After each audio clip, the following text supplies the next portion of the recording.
go.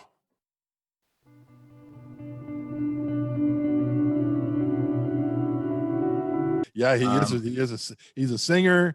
He's got huge shoe collection that we're going to talk about a little bit later. He's got definitely an avid Packers fan and an Aaron Rodgers honk, as we say, and we're excited to have Kenny Mergel on with us this morning to chat a little bit about. It's a big day for the Green Bay Packers, and if you're a Tom Brady fan, it's a big day for the Tom Brady fans. Have been waiting for a long time, I think, to see these guys play in the playoffs. And I think they've only met, how many times, Kenny? I think they've only met like 4 times.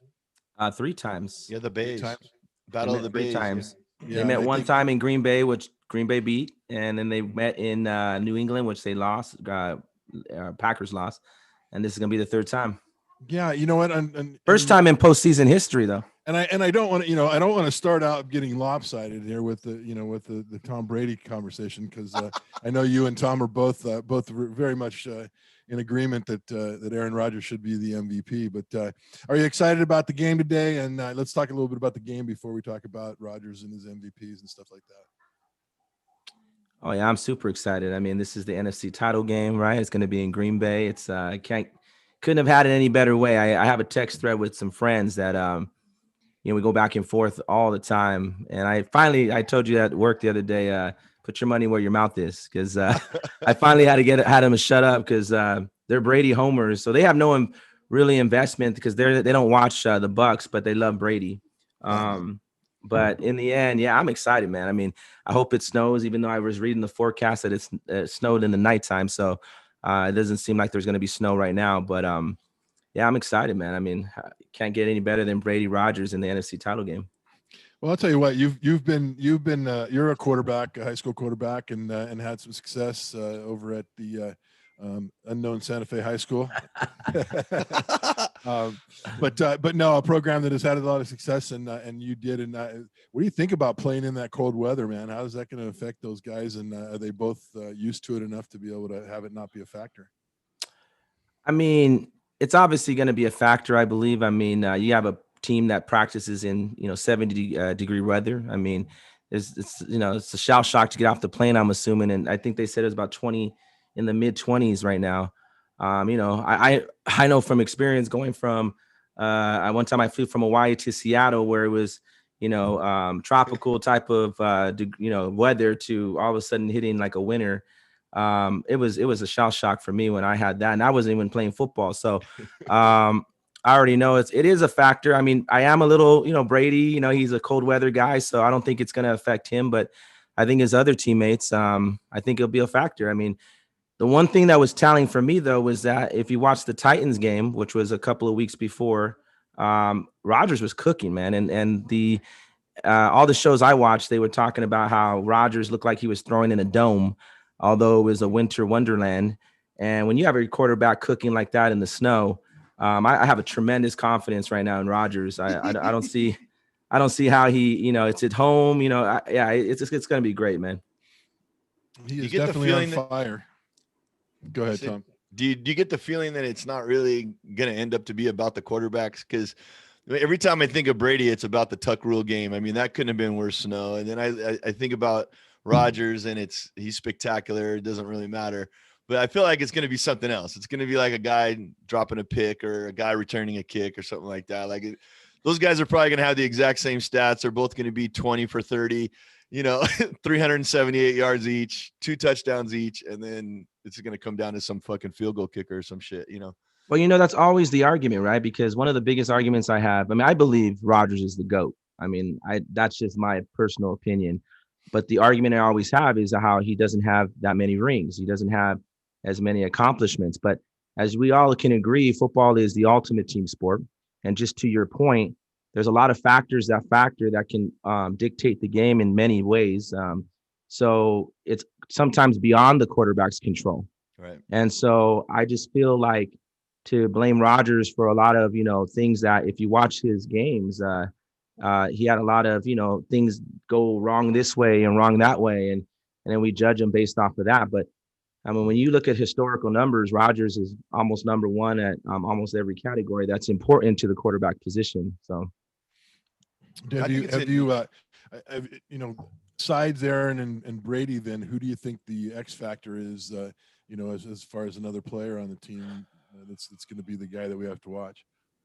I mean, on the offense, I think the running game is going to be big, obviously, in this kind of game.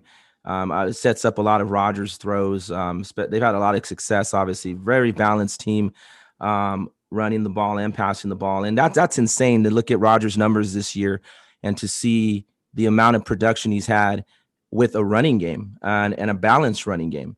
Usually, you know, you have a quarterback throwing a lot less or not as many times, and his stats drop dramatically. But in this case, he's actually leading in last I checked, he was leading in every statistical category except for yardage. And if you saw the yardage, the passing attempts were a lot lower than Mahomes and Deshaun Watson. So I've always argued if he had the same amount of attempts, he would be just as much as yardage as them, or if not more. So he would probably be leading in every category if he didn't have the running game he has. But going back to your question, in defense is going to play a big factor. I mean, I think the Smith brothers, I'm eager to see what they do with Brady. One thing we know about Brady, as we saw in the games against the Giants, you get a pass rush on him, and you know, it could be over. So I'm looking to see what the Smith brothers can do. I think they'll be an X factor. Their secondary, obviously, Savage and Jair. There's just some playmakers on the defense. I'm hoping the defense can come through. They have been a little streaky at times, but I think they're all clicking at the right time. And I think if you're answering your question, I think the Smith brothers though is the ones I'm looking at.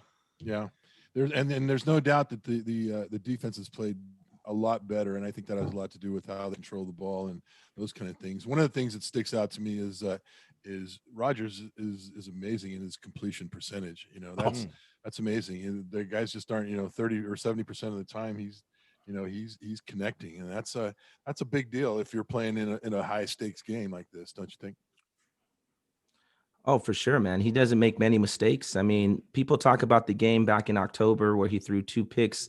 One was a pick six, one almost was a pick six. I mean, that was an aberration, man. I actually was watching that game and I was really just like thrown out of myself, like, could not believe this was happening. But because it's such a rarity, Rodgers doesn't really turn the ball over. He always takes care of the ball. He makes the right decision. I do not think this is going to be a lot of analysts were talking about a replay of last game. This is not going to be that. Rodgers is not going to throw 2 interceptions this game. You know, it's going to be a different outcome. It's like you say, everything's at stake, do or die, go home. I mean, he knows this affects his legacy. I mean, if he wins this game, I mean, it's going to put him up there. If he loses it, it's going to hit him pretty hard. And I think he knows that going into this. So, yeah, I think, exactly. I mean, I'm pumped, man. As you can tell, I'm ready to go, guys. One of the things, go ahead, Tom. It really feels like a Kershaw moment right now. In other words, Kershaw always had those issues. You know, he couldn't get over the hump, obviously Brady has a Super Bowl already, but this second one is, like, to your point, is extremely important to his legacy. And I feel like this is that weird, you know, we know Kershaw was one of the best left-hand pitchers of all time. We know talent-wise, you know, if you were going to draft on talent alone for the history of the NFL, Aaron Rodgers is going to be right there. I mean, he might be the most talented, most gifted quarterback in the history. And we'll find out about the guy in Kansas City over his lifetime. But, you know, if I'm starting a team, you know, I want that athletic ability that maybe that Tom Brady doesn't exactly have. He can't move as well as Rodgers. You know, he doesn't have the off-angle throws like Rodgers has. And so for me, this seems like that weird. I'm pretty excited myself. I don't watch a whole lot of NFL, but I'm definitely going to sit in on this one because I feel like, you know, it's all about Rodgers. I don't think it has much to do with Tom Brady, honestly. I think he's already beaten who's going to do better, Belichick or Brady. I think Brady's already surpassed Belichick. They didn't even make the playoffs, for God's sakes. But I think this game's all about Aaron Rodgers. I mean, going back to that though, I mean, I'm a Brady fan too. I don't want to seem like I'm a downer on him, but I'm just a quarterback fan. I mean, as Coach alluded, I was a quarterback, so I love quarterback play. I always watch good quarterbacks. But if I'm being honest, because the fact that Brady, I'm always arguing with debates with people on Rodgers, Brady. I mean, Brady got to handpick his destination, Yeah. and he literally got to handpick, pretty much his personnel. I mean, look at they got Gronkowski. Gronkowski got there right when he got there. Antonio Brown. I mean, Yeah, it's that's almost crazy. like he gets there and, hey man, just pull all the stops. And you look at what amazes me with Rodgers, and this is something I don't think that gets talked about, is Rodgers entered last season and nobody knew who he was throwing to beyond Devontae Adams. His running game was not as great as it is right now. And he took them to the NFC title game. And they drafted his successor this going into the the new year, and they didn't get any help for him. This is one of the deepest wide receiving classes in the draft. They didn't even help him, and he took the same team on his back to the NFC title game yet again. And we were just talking last year. Nobody knew these guys he was throwing to. Now everybody's talking about, oh, Rodgers has weapons. He has weapons here and there. And it's like, well, where was this chatter last year? He has this essentially the same team. Right. And all of a sudden now, I mean, real quick point. Devontae Adams was he was out 3 games this year. And in those 3 games, this is just before the Tampa Bay game, the Packers were undefeated in those 3 games without Devontae Adams. And I don't have the stats in front of me, but Rodgers, he had for sure had no interceptions. And I want to say he was at 10 plus TDs. So we've seen how the Packers can be without Devontae. We've seen it. They're undefeated. What we've yet to see is the Packers without Rodgers. And we all know what would happen if Rodgers was without the Packers those 3 games. Do you think they're undefeated still? I think they're 0 for 3. And one of the most asinine things, and don't get me wrong, Devontae's an athlete, as Coach just alluded, and I love to have him on my team.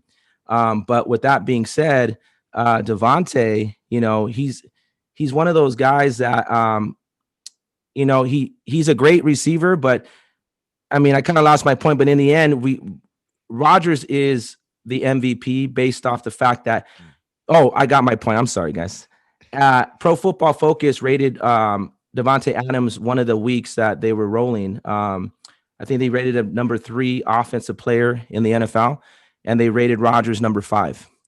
And I thought that was asinine. I mean, really, this year we've seen 3 games without Devontae, and we've been undefeated, and yet we haven't seen 3 games without Rodgers. But just as you allude, like I saw your reactions, without Rodgers this year, we would be winless, I think. I think it must be a real difficult situation to scout the Packers. Like, who are you going to double? Devontae Adams. Okay, great. But then you're opening up a run game. Who's the running back? Are we supposed to focus on that guy? It's like it's got to be difficult. And you say you pull out that one piece, you pull out Devontae Adams. Who are you going to double? Who you don't even know who these guys are. Where they're from. I think it's quite a difficult thing to prepare for as a coach. I think it would be hard to prepare against the Green Bay Packers for sure. Oh yeah. Then you have the mind of Rodgers at the line. I mean, he controls that line of scrimmage. I mean, he's playing mind games with you. I just love when he's smirking in the game. I can't wait to see that today, because when he smirks, that means it's on. It's on. Who's the sleeper offensive player? You think, Kenny, this week, the guy that's going to surprise us and make some plays and. On just overall or for the Packers, yeah. For the Packers. Yeah. I think Valdez-Scantling. He's kind of been streaky. He's dropped a few balls, but Rodgers continues to go back to him. Just as Tommy just alluded, who do you cover? And he's one of those sleeper guys, probably one of the fastest guys on the team. And he's big, Chuck. And he's big. Yeah. And so all you need to do is he gets deep. Yeah. So he's one of those, and look at all the games. I mean, he's gotten deep. He's dropped a few balls, but he's gotten free. And I just think, they're going to come in with a heavy dose of stopping Devontae, stopping the running game, and they're going to forget about Valdez-Scantling. Yeah. One of the things they've also used the tight ends more later as the season has worn on. Tanyan. He's gotten more comfortable with the tight ends as well. Yep. I really like I like how mature Aaron Rodgers has gotten. I think he was a snarky motherfucker back in the day. Like, honestly, like 6 years ago, he would motherfuck you and not throw you the fucking football. And that kid dropped the ball last week, that deep ball, that deep post, and it was in his hands, or 2 weeks ago maybe, and he dropped that deep ball, and I was like, That was Scantling. Aaron Rodgers didn't even look like nothing happened. He was like, oh, okay, well, we'll just get the first down, we'll move the sticks, no big deal. I've never seen a dude. Even Tom Brady has that fiery screaming at the lineman in the sidelines on the bench. He does. And Aaron Rodgers I just noticed, I was like, I saw that the other week. I was like, oh boy, here we go. See, I think Aaron Rodgers just hates everybody. He doesn't like to talk to anybody. Oh, okay, that's it. He's not a very personable dude, man. He's he's an elitist guy, right? I'll tell you what, man. He is as cold as ice, though. He definitely doesn't let the pressure get to him. He's got that little smirk on his face when things go bad, and he's got that little smirk on his face when things go good. So it's Kenny was a quarterback and knows a little bit about it. We both coach quarterbacks, and you want a guy like that. You want a guy with a little bit of a snarky motherfucker, as you put it. Yeah.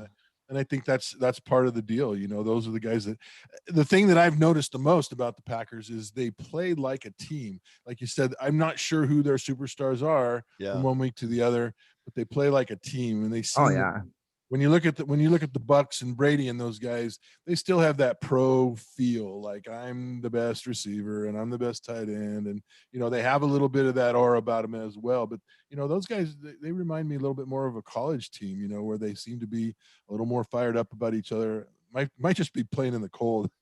They don't show as much emotion, but what do you think about that?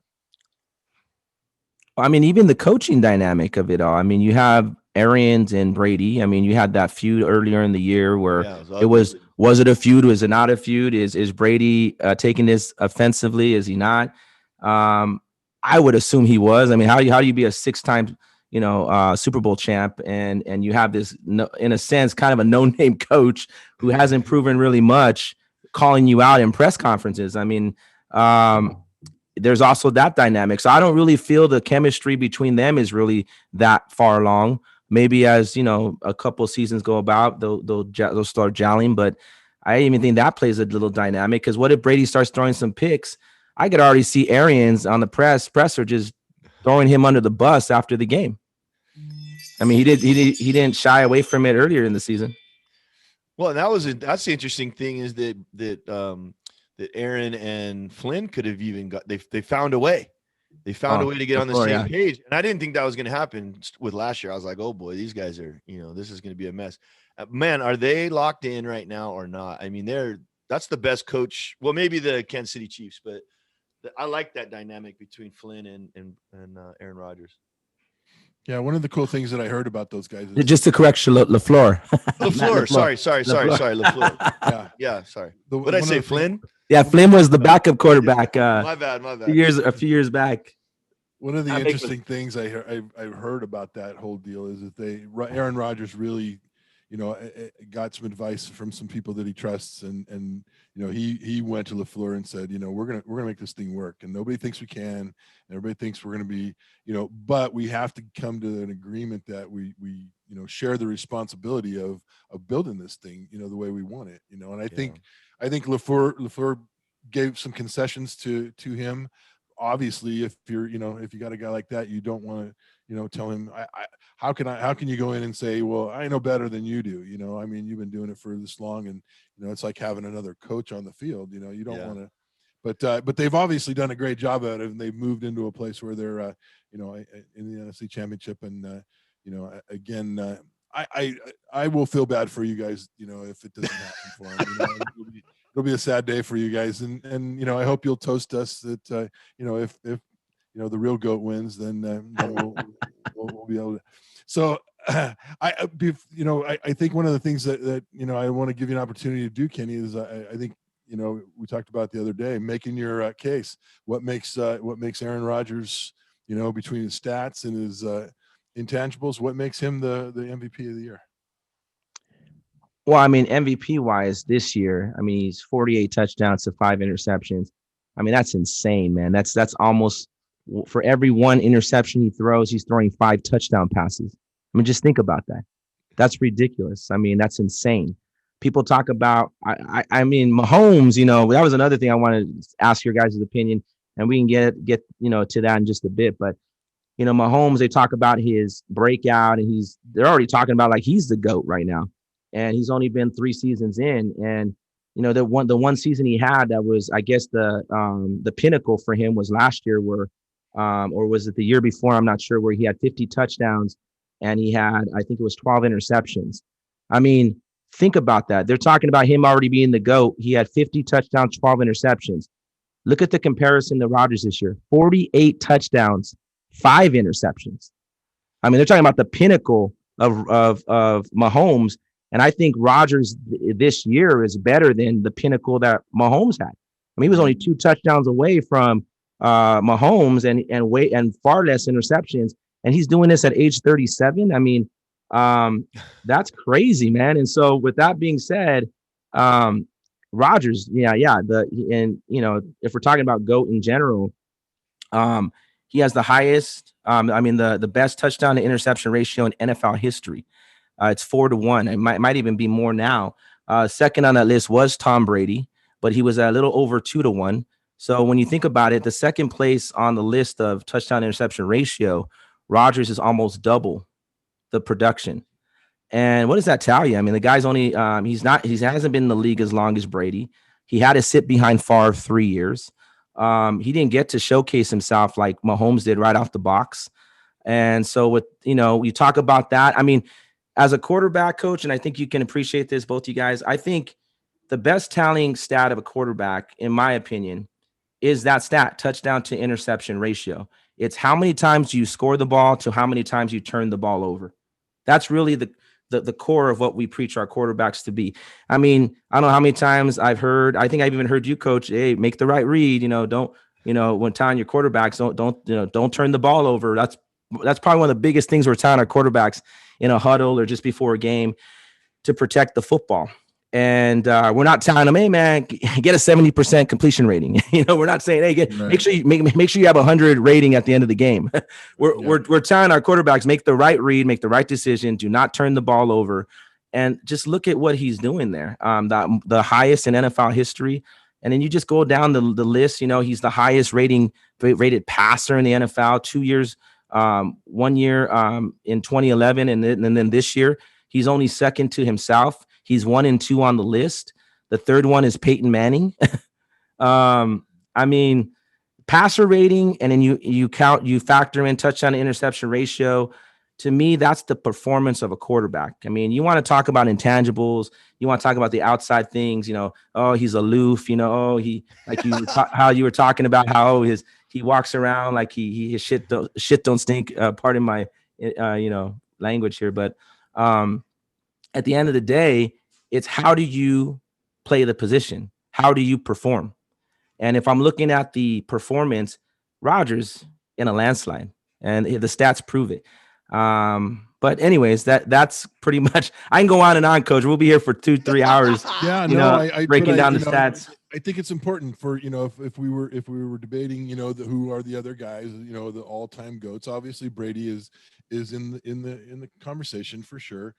I don't think I feel the same as you. I don't think Mahomes gets to be in that conversation yet. He's fun to watch and he's really good and he's flashy, but there's also that factor of who knows whether he gets another concussion today and is out for a year. There's all those X factors that he hasn't proven yet, and that's the one thing that these two guys have done, which makes it such an interesting deal. Can Rodgers be in that conversation if he doesn't win another Super Bowl? Oh, I think for sure. I mean, again, he holds the records for the NFL history, the 100+ NFL history. He has the best touchdown interception ratio. He has the highest passer rating. He hit a milestone this year. I don't know if you guys caught it. He was the fastest quarterback to reach 400 touchdown passes. The next one closest was Drew Brees, who did it in 200 and I think it was 9 games, and Rodgers did it in 180 some games. So almost a season ahead of Brees as far as games played. He achieved that milestone. But the kicker of that was he had 89 interceptions, and that was it to reach that milestone.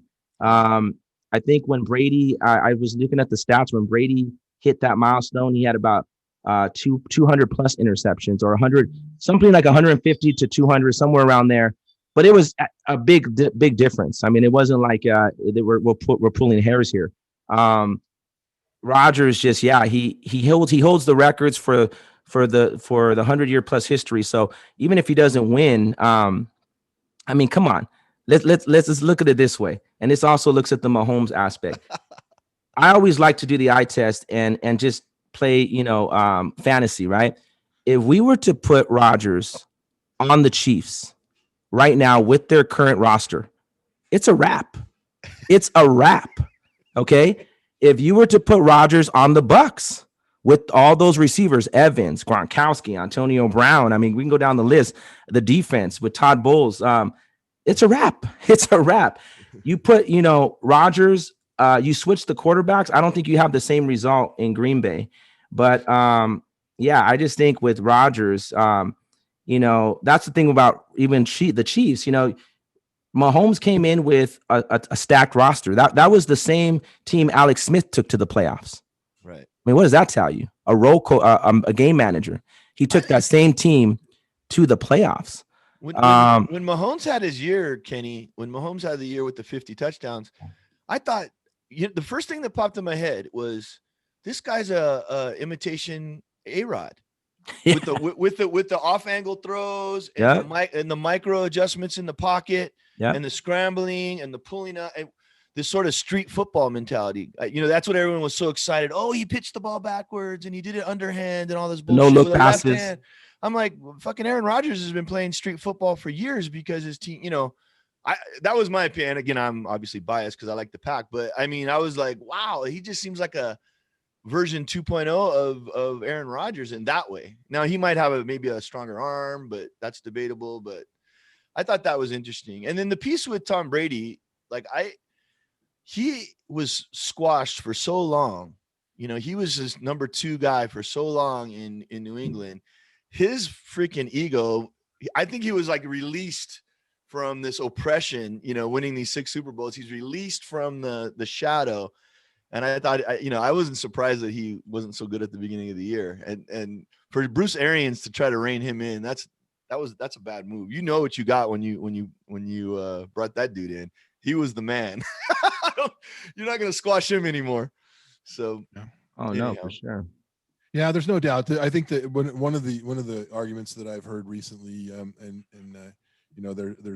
there's a lot of different angles you can go at, but I think one of the interesting things that stood out to me is that Rodgers might be the MVP of the regular season. Right. He isn't yet the MVP. See where you're going with this. He isn't yet the MVP of the playoffs. He hasn't taken that next step, and just for example, Brady in his first in the NFL in history with 299 season starts, 581 touchdown passes, all these great stats. But Brady's first with his 40 career playoff starts, holds the NFL playoff career records for 11,986 or 68 yards, 77 touchdown passes. Brady has appeared in 9 Super Bowls, won 6 championships, has been MVP 4 times. Those are pretty amazing stats for a guy. He has more yards in the playoffs than 3 dudes in the Hall of Fame. and those were done as to just Kenny's, in the playoffs. to your point, Kenny, because you make a great point of Aaron Rodgers doing it with less than. I feel like Brady has done it with less than for a lot of years with the Patriots, although he's had some years that have been a little better than others, but he's done with a lot of journeymen too. What do you think about that? Well, he's had a top, I want to say, I forget the stats in front of me, but he's had a top 10 defense for majority of his career. Rodgers, you can't say. I think the one year they gave him a top 10 defense, they won the Super Bowl. So, that obviously plays a factor. I think the system, the Belichick way played a large factor. How do you get Brady, who's your premier player, to take less money consistently? And then the whole team has to fall in line with that, right? Because if you're not paying the quarterback, how are you going to pay the running backs or the linebackers or anybody else of that nature? But I think that Patriot way had a lot to the system. I mean, I have a 5'9", generously 5'10" stature. I weighed about 150 pounds back in high school. We were a bunch of Mexicans, man, from Santa Fe Springs. None of our talent went to the NFL, but we were a machine, man. And I think anybody can tell you, you'll take great players that understand a system than talent all day. And if people can buy into a system, it don't matter who you have, you're going to win championships. And I've seen that from a personal level and also from a coaching level. And I'm sure you guys can say the same.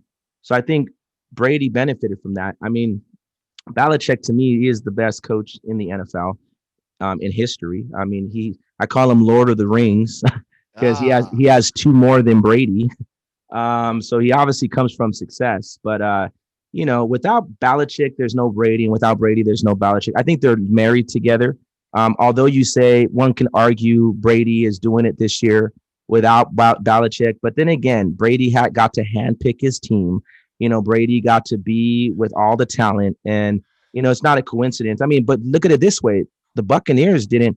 I don't even. They didn't win their division. They got in as a wild card. So it's not like the Bucs had tremendous success with Brady this year. Matter of fact, I want to say Brady had a few clunkers as far as games. I think his last two playoff games they were talking about, these last two against Washington and even the Saints, he didn't have a really good game. He was carried by turnovers that was created by the defense, put him in good field position. And I always talk about Brady. He wouldn't have 3 Super Bowls if it wasn't without his kicker. Vinatieri, yeah. I think the thing that people I like the idea, everyone says, oh, the Patriots have a bunch of retreads. I'm going, well, if your retread is Randy fucking Moss, right? If Randy Moss is what you consider a retread, then yeah, whatever. And I think every quarterback's best friend is the tight end, and Rob Gronkowski. And when they had Aaron, what was that crazy guy's name? Aaron, the other tight end. Oh, Aaron Hernandez. Went to jail. Hernandez. I mean, those 3 seasons, they had the 2 greatest tight ends in the league. Oh, I yeah. mean, and that's a quarterback's best friend. If those guys move sticks, and Gronkowski actually makes big, ends up yards after catch are unbelievable. But I don't buy it. Antonio Brown in any other realm would have been a Hall of Famer if he didn't self-destruct like he did. I mean, he's a Hall of Fame talent, that's for sure. I mean, I don't buy that. His defense is spectacular. Don't get me wrong, but there's a bunch of studs over there too. Vince Wilfork, all those guys. I mean, unbelievable. Remember, you had Teddy Bruschi. You had Willie McGinnis. I mean, you had Harrison. Wes Welker. He was a good. Look at the success he had when he went to Denver with Peyton Manning. They've had talent, man. This whole thing about they didn't have talent is crazy to me. Right. And then you look at with Rodgers, there was a stat recently that this year he completed 2 passes to, I think it was some guy named Austin. I forget his first name, but it was the first time in Rodgers' career that he threw to a first round draft pick. I mean, wow. just think about that. That's the first crazy time he's ever thrown to a first round draft pick. And they did a stat with Brady. He done it like over 200 times. I mean, come on, man. I mean, what else? I think the coaching is I think coaching is the wild card here. You talk about Belichick, and you have a defensive coordinator that's on the same page like Matt Patricia, and you have offensive coordinator like Josh. I mean, they are dialed. They are absolutely dialed in when it comes to coaching, and no one else can say that. I mean, the fact that the teams that are hiring coaches this year, I mean, you're going, who's this guy? Did you hear that guy talk the other day that wanted to bite people's kneecaps and shit? I'm like, this guy's out of control. How long is this guy going to last? You would never hear Bill Belichick say some shit like that, or Vince Lombardi, or, Tom Landry, or even Bill Parcells. The guys that are getting hired these days it's a shit show. If you want to know my opinion, the guys that are great are chill and relaxed and have a philosophy. Andy Reid, man, the guy barely fucking breathes. You know what I mean? Bill Belichick barely breathes. Tom Landry barely breathes. Chuck Noll was a stoic dude. He won 4 Super Bowls with the Steelers. You know what I mean? Like, what are we talking about? Bill Walsh never spoke.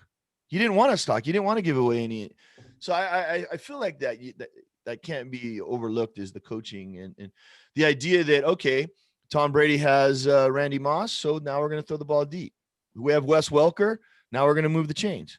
We're going to run that guy a 12-yard route every time. Like that. We're going to throw the ball to Gronkowski on third down. Well, how is that? That's not rocket science. That's like normal shit. I think, man, my winning percentage as a high school football coach should have been a hell of a lot better, man. I didn't have any of those theories. Yeah, that's because you and me had beers, Chuck. That's why we're talking about that. Hey, coach, we're still waiting on that bus, man.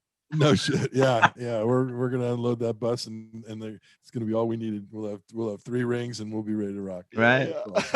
Well, that's cool. So I guess what we should talk about now is before we move on to some other cool stuff that we want to talk to you about. But let's get your prediction on the game today. What do you think the score is going to be? Man, I'm going all in, man. I mean, this is NFC title game. I got a lot at stake right now. I got a text thread that's going on with some boys of mine. I'm gonna cry into a cave if it does not go the way I want it to go, because I already know I'm gonna be getting it. So I'm talking a big game right now, man. I'm telling guys, put your money where your mouth is. We're cooking, dude. I think this is gonna be a revenge game. I think Rodgers is going to come out cooking, just like you saw with the Titans. I'm gonna say 38-13. Well, there you have it, folks. The gauntlet has been laid down.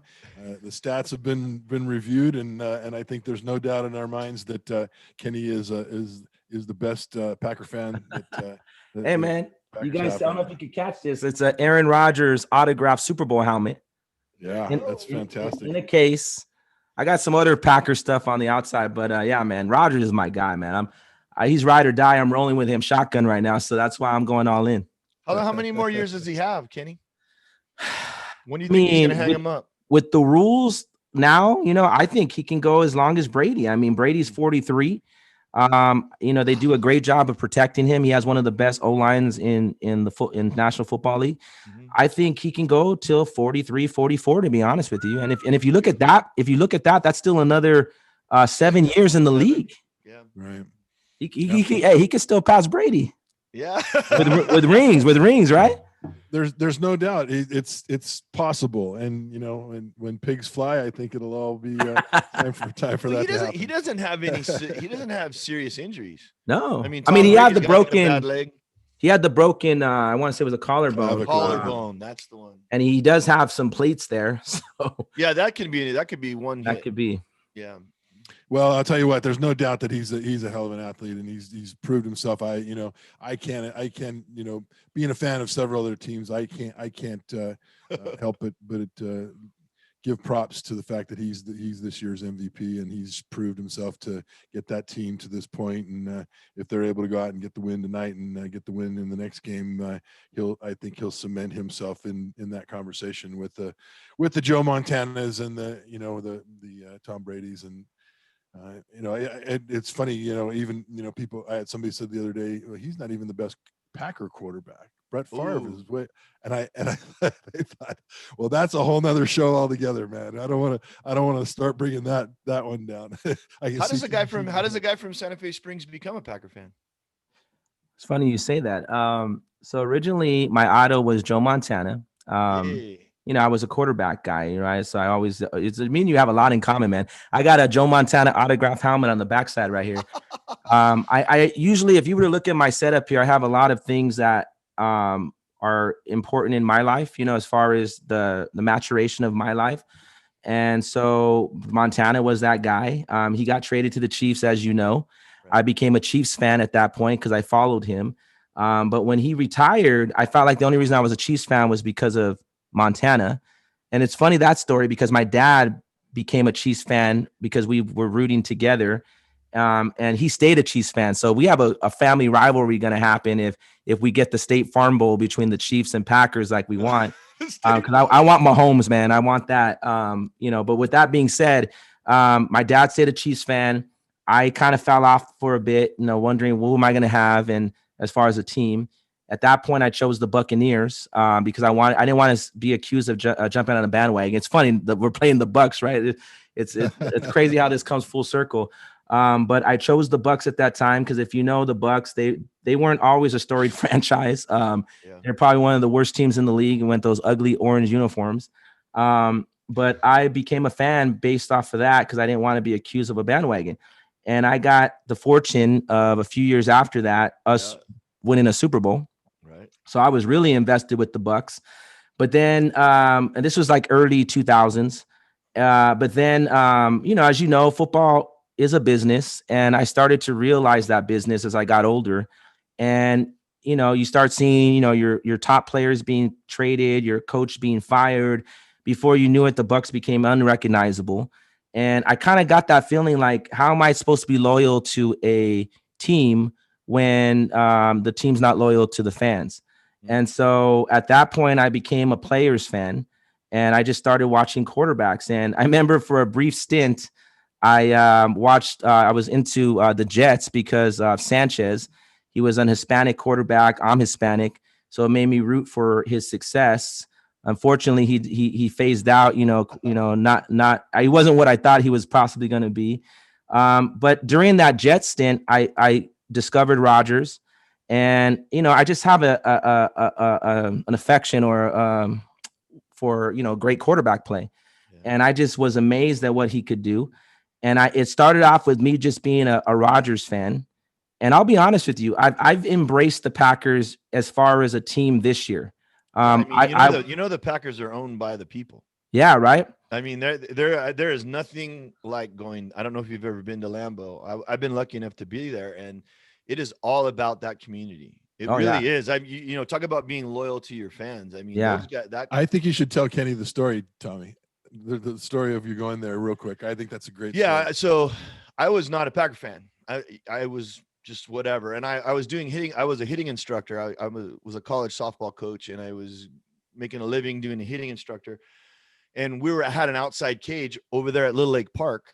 You guys know where Little Lake Park is. Yeah. And that's where I was working. And I had it was winter time, and this girl came in. She was a St. Joseph's kid from Long Beach. And she came in and she was wearing this sweatshirt that says University of Wisconsin at Green Bay. And I'm like, now what's a little surfer girl from Long Beach wearing a freaking Wisconsin shirt for him, you know? And it wasn't a University of Wisconsin. It was this Green Bay shirt. He's like, oh yeah, my family's from Green Bay. And I went, oh, hold on a second. And I was a big Brett Favre guy at that time. I love Brett Favre. I thought I'm same as you. I like the personalities, not the team so much. And I stopped the lesson. I was like, hey, what's up, Greg? And he's like, yeah, man, my family, I'm from Green Bay. I was born and raised in Green Bay, went to high school in Green Bay, elementary school in Green Bay. My family's been there for 5 generations. We have season tickets. And I was like, dang, I thought there was like a list. And he's like, yeah, there's a list. He says, anytime you want to go, let me know. And it was awkward because he was my client, you know, and I was like, oh, okay. And that was the year that Brett Favre was talking about retiring. And it was a big thing on ESPN every day. And it was like, you know, freaking in the spring, he was still talking about it. And Aaron Rodgers was sitting there waiting. And I didn't know nothing about Aaron Rodgers. And I was like, listen. And he was after me every week. He was like, do you want to go? Do you want to go? Pick a game. Damn. And I was like, look, I said, if Brett Favre comes back, then I'll go. But I'm not going to go to see a new transition. I don't want to waste your time. Because he only goes to 4 games a year and sells the other 4. Wow. To pay for him to go back and forth. Mm-hmm. So that pays for his flights and everything. So then Brett Favre stays. And I'm like, okay, cool. And he goes, okay, which one? You want to go to a Tundra game or do you want to go to a fall game? I'm like, I better go to a fall game. So I'm a sissy. I'm a California kid. And so we went out. He took me out there. He showed me the town. We went to a Wisconsin game on Saturday and went to a Packer game on Sunday. Took the tour on Monday. I mean, it was quite an experience. And then I went 2 more times subsequently. But, I mean, it was something else, man. It was really a Mecca. You really got that vibe like you were at a Mecca, like a Notre Dame or one of those LSU places where it's just, you know, unbelievable. So I just fell into it. And because I went there, I started feeling I liked everything about it. The vibe, huh? Kenny, you know what's a cool thing, Kenny, is every single hot dog, every single place where you can buy food or beer in the stadium is run by a different charity or a different organization. So you might go to one and it'll be the Boy Scouts of Green Bay.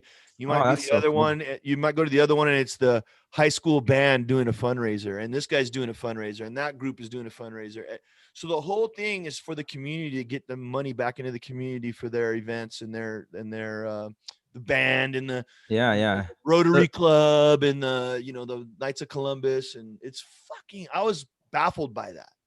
So there's no chains, huh? It's all mom and pop type deal. It was very mom and pop, and it felt like it wasn't a corporation. It felt like they didn't care about making money. I know that's not true, but it felt that way, So I put my name on the list. I'm on the list of 40,000 potential season ticket holders. I told my son, I said, "You're gonna get the tickets, not me, because it's gonna take 30 years to get them." Oh yeah, right. Yeah, I mean you could be a shareholder. You can buy a share of Green Bay stock. That would be pretty cool for your wall, Kenny, if you continue to be a Packer fan after RODGERS. Well, just to cap that off real quick, to your original question about how I became a Packer fan. Like I told you, I discovered RODGERS and I started watching him, and I was just amazed, and I just found myself rooting for him every week, and that's how it started. I was really just a RODGERS fan, not a Packer fan. But I don't know if Coach has told you, I have 6 kids. Nice. And I have a big family. I have a full house, and I'm trying to keep it quiet right now. But I also have 2 dogs, a French bulldog and an English bulldog. So we have a full house. Okay.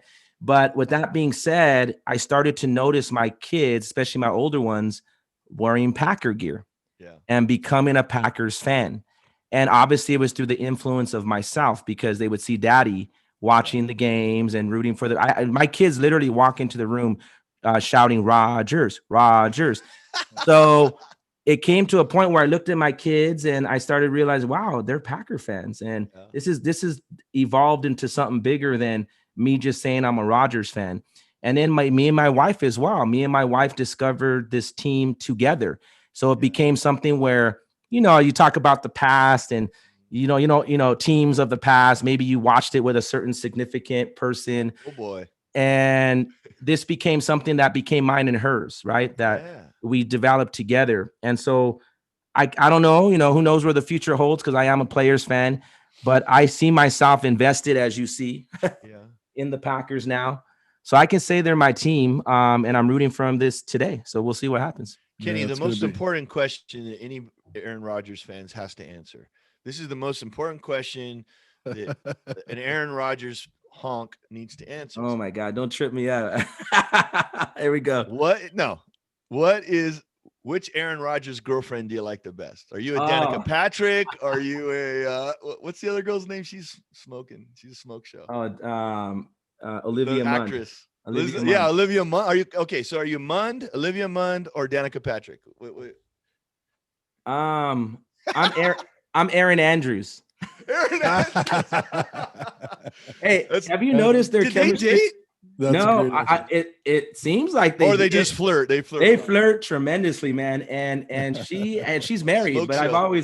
I've always saw them and wow, they make a great couple. But if you're talking about those two, man, I would have to say Danica. Danica's a beast. Huh? I thought when he was with Olivia Munn, she kind of he became her toy, and she was kind of flaunting him at certain events that were Hollywood, right? Yeah. And I always saw RODGERS when he was at these events as kind of awkward, because he's not really he oozes confidence, don't get me wrong, but he's more of those rugged backdoor kind of guys.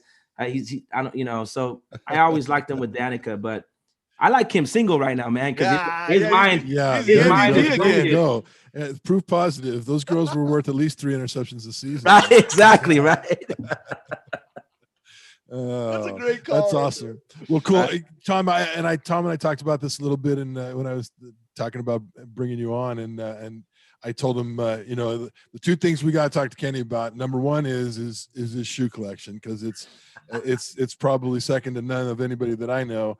And we want to get some specs on your home theater system. So I don't know which one you want to start with, but let's talk a little bit about shoes and home theater equipment. What's the story?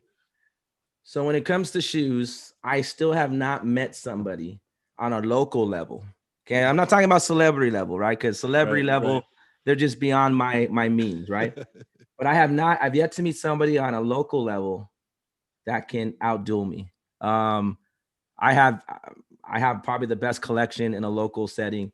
I got almost a garage full, not to mention my actual closet. Just different, man. I mean, I became a sneakerhead very young. I want to say it was about third or fourth grade. My mom bought me my first pair of Jordans. They were the Jordan 5s metallics. And ever since then, I fell in love with shoes. And I feel bad, Chuck, because I got Air Jordan 1s in high school. Yeah, Hey, well, man. I won't tell the story about JJ Newberry's red, white, and blue stars. Yeah. Right. But man, I have it all, man. I have everything from Jordans to Kobe's, which I'm a huge Kobe fan. As a matter of fact, it's off frame here, but I have an autographed Kobe Bryant basketball, which I obviously got before his passing, which I'll treasure forever because you can never get one of those ever again. Now, are you more of a Kobe guy because of just the era? Your youth was Kobe. Well, I grew up with your him. youth was Michael Jordan. Well, what's funny is my youth was Jordan. I was fortunate to watch Jordan. I'm not one of these guys who didn't get to see Jordan. Jordan, I saw as a kid, and I was obviously inspired. I used to go out to the basketball court and sing the "Be Like Mike" commercials and try to fly like I'm dunking. I wanna be like Mike. Exactly, right. But one thing with Kobe, I've always been a Laker fan. Obviously, born and raised here in Los Angeles, but Kobe, we grew up with Kobe. Kobe is only a few years older than me. So I got to see his, I kind of felt like he was me. Not that I was that talented, but and think about it. We saw him grow as a man. We saw him grow. He was from a boy to a man. We saw his ups and downs. They were on full display for everybody to see. I think that's why the world took it so hard. And, we're coming up on the anniversary, right? We're 2 days away from the death of Kobe. Maybe that could be another thing we talk about if you ever invite me back on, because I'm a huge Kobe homer. But with that being said, I have a vast Kobe collection with shoes, jerseys, the whole thing. How worth many money. Kobe shoes were they? How many generations of shoes? Because I know Michael Jordan just does one every year, right? Yeah. Well, Jordan has 14 he played in. After 14 are when he retired. Those aren't really worth as much. Obviously, the ones he played in, the Jordan brand, yeah. Yeah, 1 through 14 are the grails, if you want to call. And Kobe, I want to say he's at 12. Yeah, he's at 12. And then what's crazy is one of his last runs was he named it the Kobe ADs, which is, I have these purple Stardust Kobe ADs. Awesome shoes. Next time I'll wear them and I'll show you them. But it's kind of a foretelling of what happened, because he named them ADs because it was his retirement. But we all know AD can stand for after death.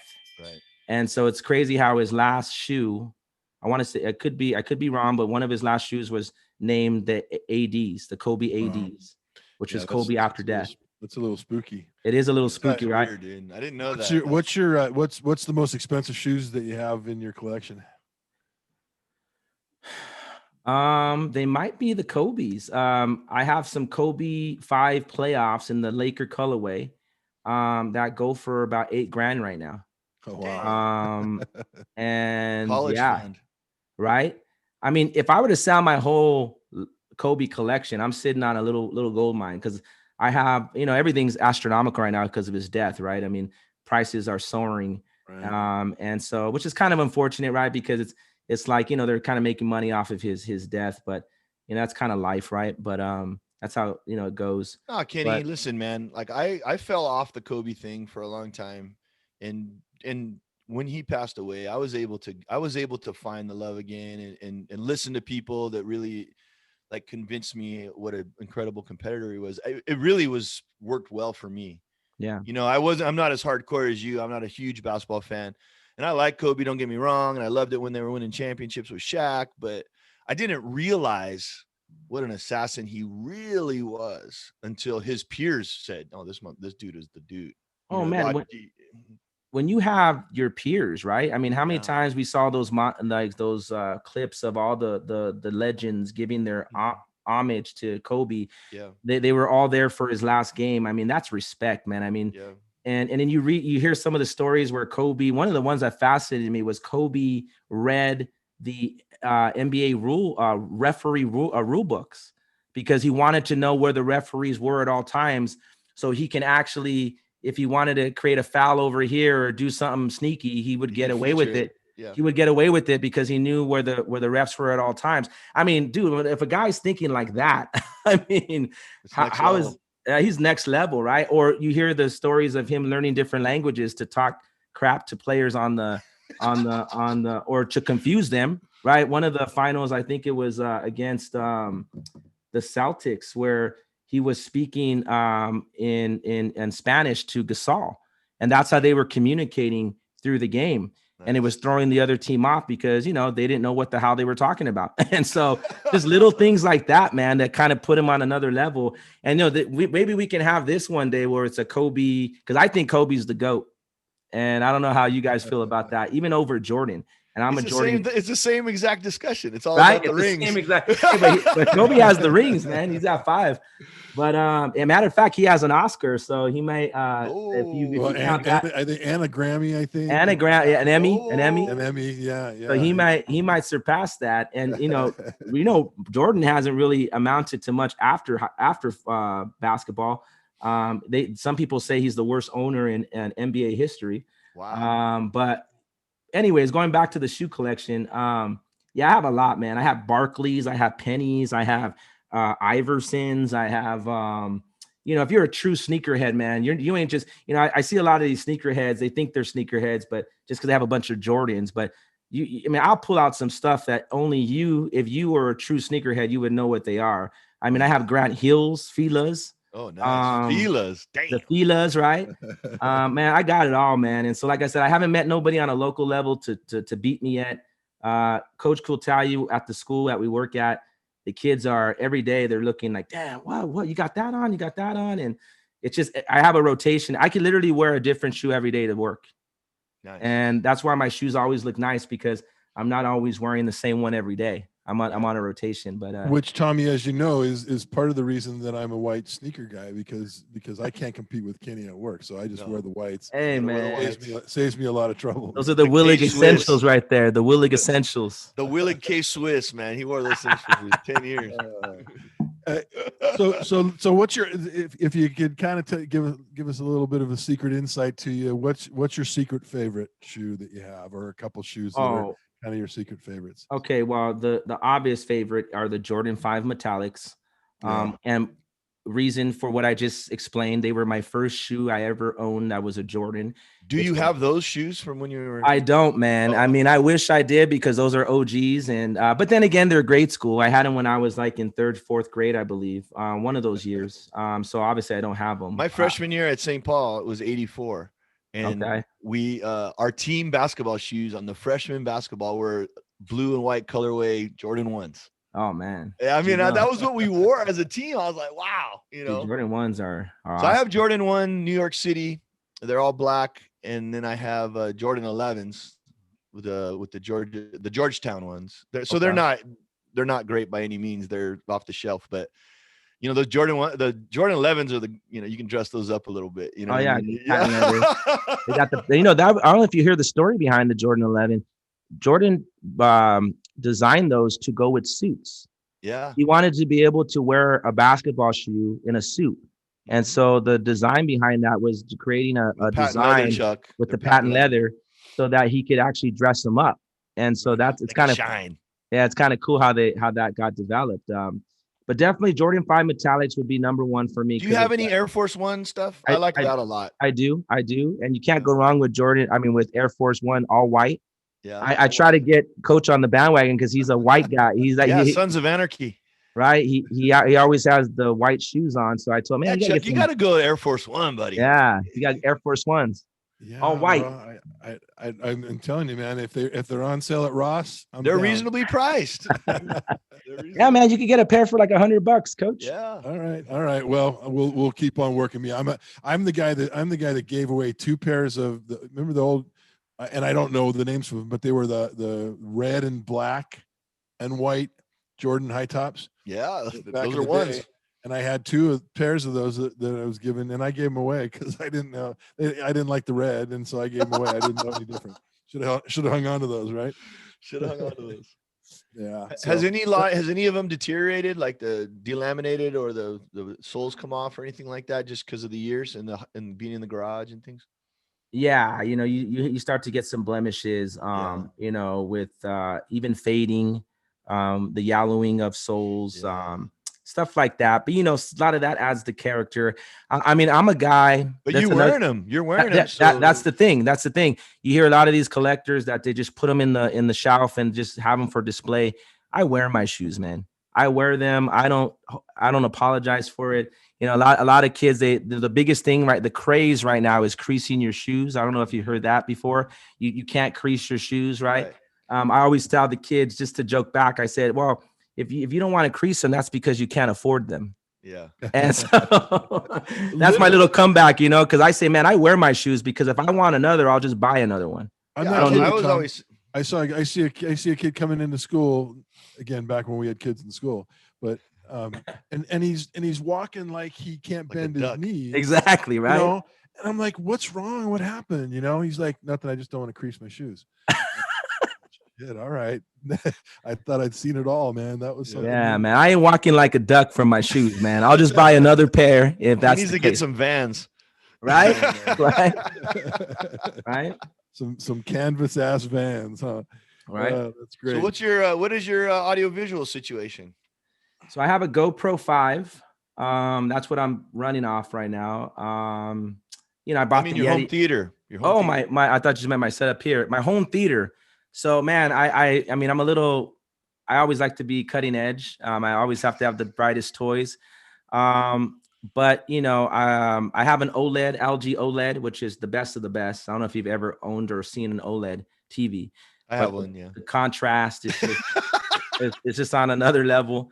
I do have a Samsung Dolby Atmos surround sound, which is amazing. Matter of fact, though, Coach, I'd sent it out to Samsung because it was giving me some crackling in the rear speakers, and I'm a perfectionist, man. I have to have everything on point. So I sent it out to Samsung. I'm supposed to be getting it back soon, but in the meantime, I have a Bose set up.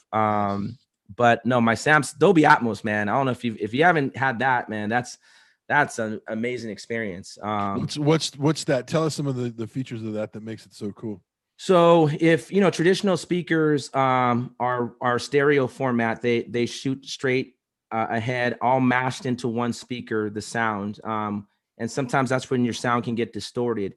Where if you ever look at a Dolby Atmos setup, there's about, like maybe 30 speakers in total.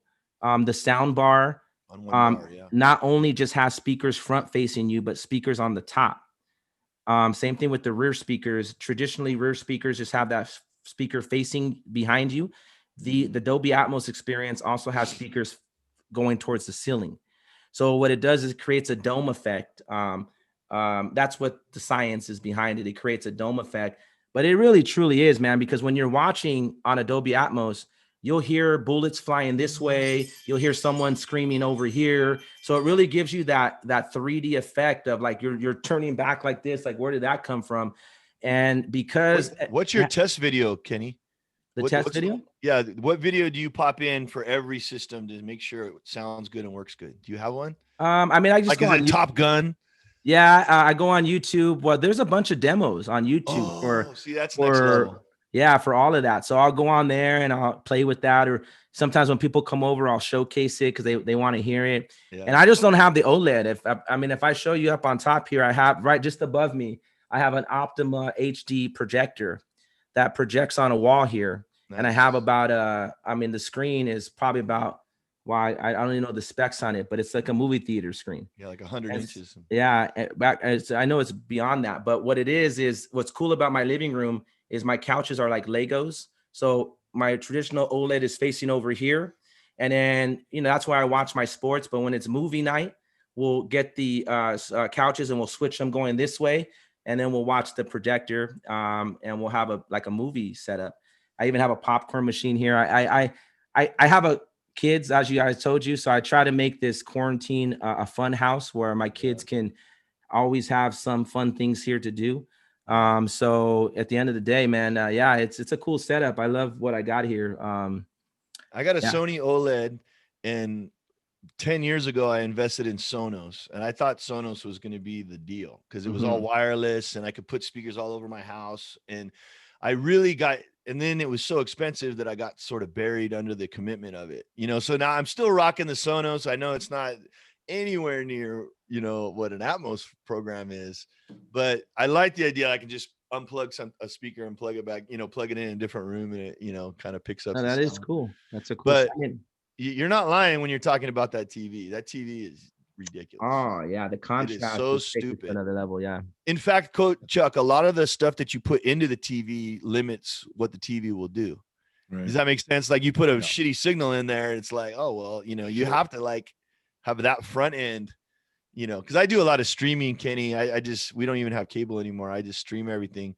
That's the So way I to can go. tell if my router is I'm like, oh boy, let me restart that thing because this screen looks like garbage. Yeah. My old 45s don't sound nearly as good as my MP4 player. Hey, Kenny, it's awesome to talk to you, man. I appreciate you coming on. I don't know, Tom, are you prepared to do an end deal with him? Do you have the questions? Let's let me just pull let's that get Kenny up. on. Yeah. We at the end of our deals, we do a little speed round and ask a couple couple deeper questions, but a couple really fun and goofy questions. But it was fun talking Rodgers and the Packers, and we're looking forward to seeing that game today. And hopefully we can get you back on next week and talk about Super Bowl and stuff. That would what you can do, Kenny, is after the game, you can why don't you record like your emotions right after the game on your phone and send us that file, and we can use that as promotional material. Okay. You know what I mean? Like just go, yeah. I just hope they don't lose, man. I don't know if we love Outloud, just Outloud podcast. Well, and you can if you feel the need to express those feelings, you can always come back and talk about that too. Yeah. You guys, have you guys seen Ace Ventura? Yes. You ever see that when he finds out he kissed the guy and he's in the bathtub with the fire and he's naked and he's just crying like a baby? That will be me if the Packers lose today. That will be me. All right, Kenny, how about this? Tell us one person who made an impact on your life that doesn't know it. Doesn't know it. Mm-hmm. Well, that's kind of hard to think off the top of my head, but if I was to kind of, or how about just anybody who's made the biggest impact on your life? Don't say Coach Molstead. Come on. You can say Coach Molstead. He's a legend. Don't get me wrong. Yeah, no, he is a legend. As far as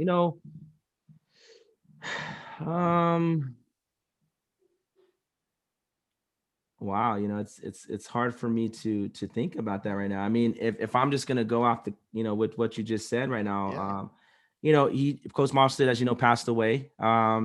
He had a huge impact on the city of Santa Fe Springs, including myself. I can remember a time where I was benched my sophomore year, and I was so angry, and I got benched, and I wanted to quit. And I remember going to Molstead's office and telling him I wanted to quit, and thinking I'm this big badass, walking in like, I'm just gonna throw it all away.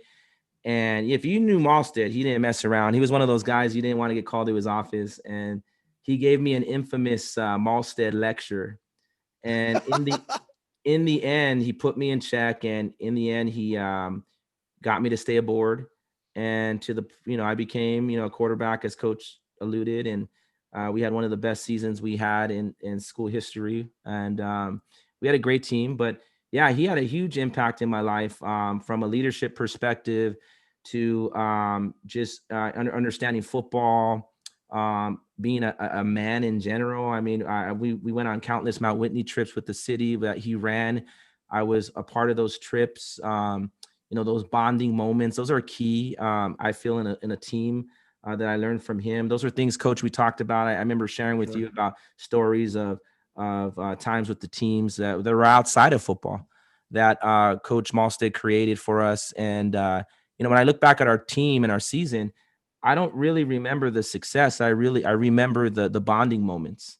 And I think that those are things that I take with me and I try to create when it comes to coaching. And stuff like that. But if I'm just, I would have to get back to you on that one, because I know there's somebody I'm missing. There's somebody I am missing that made a huge impact, but you kind of what you said is great, dude. You walked me amazing. into that question. So yeah, Malstead is a good one. They get easier after this. Ken. Yeah. What's one thing that every young person should know from an adult? You're an adult. What would you? Oh man, what's your advice? My advice is this. I even tell my kids this. There's two things. There's, for every no you hear, the closer you are to a yes. Ooh. And the last one, or that relates to that, is that's nice. I would rather know than to never know at all. And so my logic with that is, every man and every boy, we can all agree that our biggest fear is rejection, whether it be from a girl or a job or an opportunity. And when you can know the answer rather than walk away thinking what if or coulda, shoulda, I can go to bed at night knowing it's a no. I can't go to bed at night not knowing. And so I would rather know than to never know at all. And when it comes to, for every no you hear, the closer you are to a yes, that just goes with the if you want to call mathematics of life, in the sense where you're going to hear a no. That's automatic, man. You're going to hear no's, way more no's than you ever hear yes. And if you can convince your kids or get your kids to understand that, they won't fear rejection and they won't fear a no. And so when you continue to work the what they call the law of average, where you, like when you flip a coin, 50% of the time it's going to land on heads, 50% of the time it's going to land on tails. And when you can get your kids to understand that from a no perspective, you're going to hear the no's and you're going to flip the no's, but you're eventually going to hit the yes. You're going to land on the yes, but you got to flip the coin in order to get to there. And cool. So I just preach that to my kids. I preach that to my players that I've coached. I preach that to anybody. Just understanding that an opportunity is something that you have to take by the shirt, if you want to call, but you have to be confident, man. And that's what I love about Aaron Rodgers, right? Aaron Rodgers just oozes that Joe Cool, like, hey, Kenny, you ooze Aaron Rodgers. Let's face it. Everything circles back to Aaron. Right. If you had Jeff Bezos money, what would you spend it on to make your country or your community stronger? Where should the money go, bro? The money, would go into obviously. I mean, right now with pop. I mean, you look around. I don't know if you guys have noticed how the homeless rate has just skyrocketed.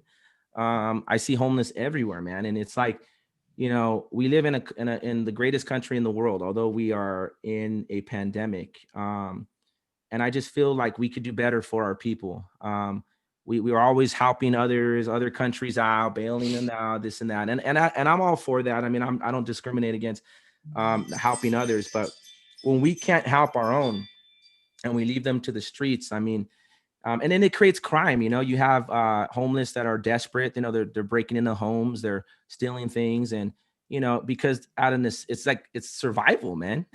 I mean, you can't really blame them. I see homeless still, breaking into homes. I hear the crime with that. And how can you blame somebody that has to eat out of a dumpster every day? I mean, it's survival for them. And so if we were in the wild, I mean, it would be even worse. So I would invest it back into the community, into the homeless, into education, stuff like that, man. I mean, yeah. Good. Cool. That's freaking terrific. All right, we're going to do a little speed round now. That's just either or. Okay. So I'm just going to have you pick one or the other. I would say something like Kobe or MJ, and you would pick that, whichever one you want. Okay. All right, here we go. So let's start out with Elvis or Jerry Lee Lewis. Oh, Elvis. Beatles or Stones? Beatles. Chuck D or LL Cool J? LL Cool J. Ford or Chevy? Chevy. Coke or Pepsi? Coke. Whiskey or tequila? Tequila. Android or iOS? That's a tough one because I've had Android for so long, but iOS, I finally made the conversion. Oh, man. I have to say iOS because that's what I'm rocking right now. Baseball or football? Oh, football. Blonde or brunette? Brunette. J-Lo or Selma? J-Lo. Batman or Superman? Superman. World War II or Vietnam? Vietnam. My dad's a Vietnam vet. Right on. I think you should give. I think you should give them real quick the millennial ones, Tom. Yeah, I will. Okay. Yeah. I have one more big one for the men's side, but let me give you a millennial. I didn't know how old you were, Kenny, so I didn't know. All right, Drake or J. Cole? Drake. Chris Hemsworth or Jason Momoa? I guess that's a chick one. Yeah, I don't even know who those people are. Toy Story or Finding Nemo? Toy Story. Xbox or PlayStation? PlayStation.